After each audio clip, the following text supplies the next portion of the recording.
Hey guys, so having a great day so far. I've not done an ounce of exercise. Normally what I do is I exercise earlier in the day. It's 20 to 1 just for some reference. Normally I'll exercise earlier in the day and then leave like power list tasks and all that sort of stuff towards the end. I've done all 3 power list tasks and I'm like 2 pages away from finishing my 10 pages of reading, and then inadvertently just had my conversation with a stranger. It fell into my lap and I'm very happy with that.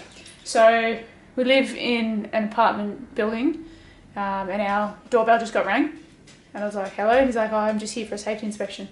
So I was like, yeah, no worries. I unlocked it for him and then I wanted to go downstairs just to check that he was actually legit. And so I started the conversation just by saying, hey, how's it going? Then I was asking him like how long he'll need access to the building for. He said the person who he used to have as a contact has moved out years ago.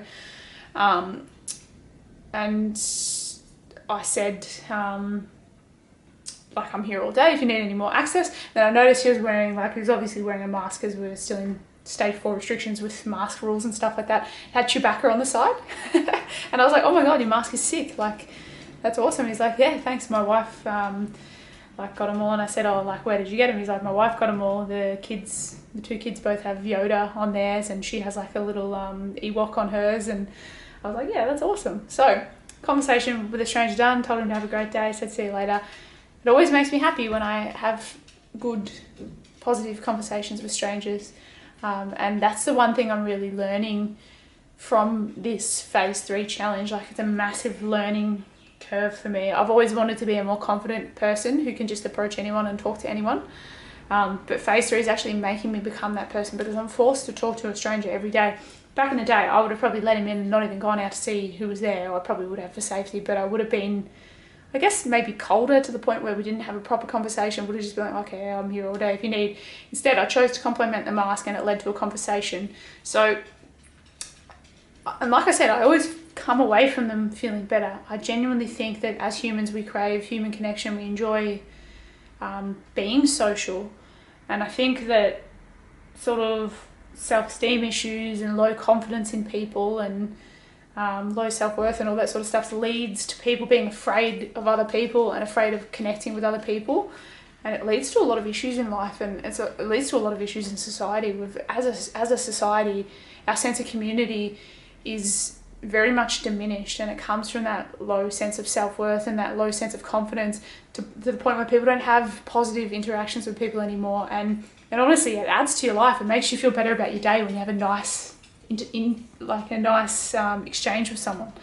So yeah, it's probably the most impactful thing that I've learned so far from phase 3. Obviously, it's solidified in my mind that this is how I want to live forever. Like, this is the kind of person I want to be, with the kind of sort of productive days. These are the sorts of days I want to have. This is the sort of amount I want to train my body and my mind.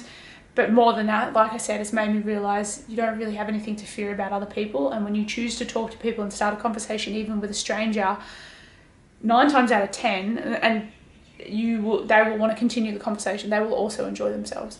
Obviously, some people are more shy than others, and to be quite honest, every single day, so today I think is day 13, every single day since I've done this challenge, every conversation that I've had,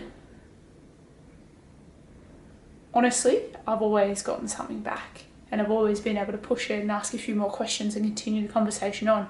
With varying degrees, like I said, some people are more shy than others, but in reality, it's something I've always wanted to do. And now, because of phase 3, I'm almost being forced to do it, but I'm actually really enjoying it and learning a lot, and learning that it's not that hard to talk to people and people aren't scary. So yeah, it's been great. Anyway, I'm going to cook my lunch soon and lunch for Emily. And then after that, I'll let it settle for a while, and then I will go out on my run and my 45-minute walk, and I'll come home and live with Emily when she finishes work. She finishes work at 6, so it's going to be a late lifting night tonight, but we'll get it done. I can't remember where I last filmed. I think it was in the car after I got done with my walk. So anyway, good news. I got a text confirming that the fridge is going to arrive tomorrow, but they've given me some really wide time frame.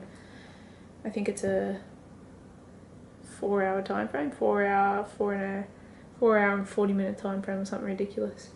So that means, because Emily has work from 10 till 6, I've got to make sure that I get a lot of the 75 hard stuff done before about, I think 10:55 was the earliest they said it might arrive. No, 9:55. So I'm going to attempt to wake up at 7 a.m, even though I'm back to reality tomorrow and start work at 2, so I'll have to leave by like 1. And they said the latest time is 1:55, so it could potentially arrive after I leave for work. But it is what it is. I need to take the doors off the old fridge freezer so that it can actually be removed. It actually specified that in the text message, because we paid for premium delivery so that they remove our old one as well. And when we moved into this house, we had a lot of trouble getting it up the stairs and in the door. The doors actually had to come off at that time, so we definitely need to remove them. It's not impossible, and I'm guessing these people will be better at moving big fridges than the people that helped us move in. So here's hoping it goes well. I'm probably going to go to the Coles Express across the road tomorrow morning and to buy some ice and stuff like that, just so I can turn the fridge off much before they come and remove the doors and all that sort of stuff. That way anything that we have in there at the moment can keep cold. But worst comes to worst, even if all that stuff's on ice for hours, this is hopefully the last time I'll have to think about it in a while. I'm hoping we don't have any issues with the new fridge. I know sometimes when people get new appliances, they have issues within the first couple of months. Touch wood. Kicking the coffee table as always when I say touch wood. It works, I hope, and it's going to fit in the fridge nook. It's going to open up a lot of space. It's going to make the kitchen feel way more spacious, which it already does, considering that we live in an apartment. Our kitchen actually feels really huge, so it's good. It's only going to be better soon. But yeah, it's going to be exciting to not have to worry about food being cold. It's going to be so exciting to be able to shop for a whole week again without worrying. It's going to be so exciting to have as much as we want in the fridge without worrying about it being cold. So, can't wait. Little Magsy is all pooped out. Emily's almost finished her book. How exciting. Yeah, it's scary, exciting. She's a couple of days away from finishing, so can't wait to announce that.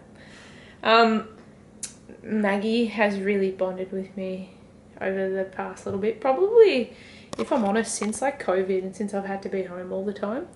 We've bonded a lot to the point where before Emily said when I went out of the room, I was in my spare room for a bit doing some stuff, she actually went from sitting next to Emily on the couch to sitting over by the lounge room door so she could be halfway between us. And then when I got back in the room, she came up to me and sat on my lap for a bit and let me cuddle her and stuff like that. So it's the relationship I always wanted with my little dog, and it was a hard-won battle. I feel like it's only been within the last 2 months that we've really, really bonded. And it's been ever since we started really playing together, and she pretends to bite me and I pretend to push her and all that sort of stuff. She really loves me now. Still not as much as she loves Emily, and that may never be the case, but closer. It's getting more even, and there's less of a gap between us, I think. Anyway, that is about all I have to say for today. Feeling really good. Oh, we lifted, and it was the first day lifting to my own program. What do you think of my programming? It's not bad. Very good. Yeah, you like it? Yeah, I can feel it all over, all my legs, not my legs, all my shoulders and back and chest. You shouldn't be feeling it in your back. We didn't do back day. Well, my shoulders are connected to my back. I can feel it across here. I just know that my top half feels dead and my legs feel dead from running, and it's all very dead.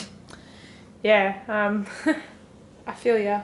Like I said, I have a massive blister on the bottom of my foot, so it's really pissing me off. It was a good lifting session, but it was the push day, so biceps. That's a pull. It was triceps, shoulders, and chest, which means that in total we do 4 exercises per body part. In total, it's 12 different exercises of 4 sets each. So it took over an hour and a half. But that's how long it used to take me to do push sessions in the gym, between maybe an hour and 10 minutes and an hour and a half. So tomorrow is a pull day, which means there's only 8 exercises of 4 sets. So that should only take maybe just over an hour. And the leg days will actually be pretty short, realistically, because we're literally only training legs and doing some pull-ups. Anyway, this clip has gone for 5 minutes and 30 seconds. It's going to be a long vlog today. Thank you so much for watching. I hope you're doing well. Take care, and I'll see you tomorrow.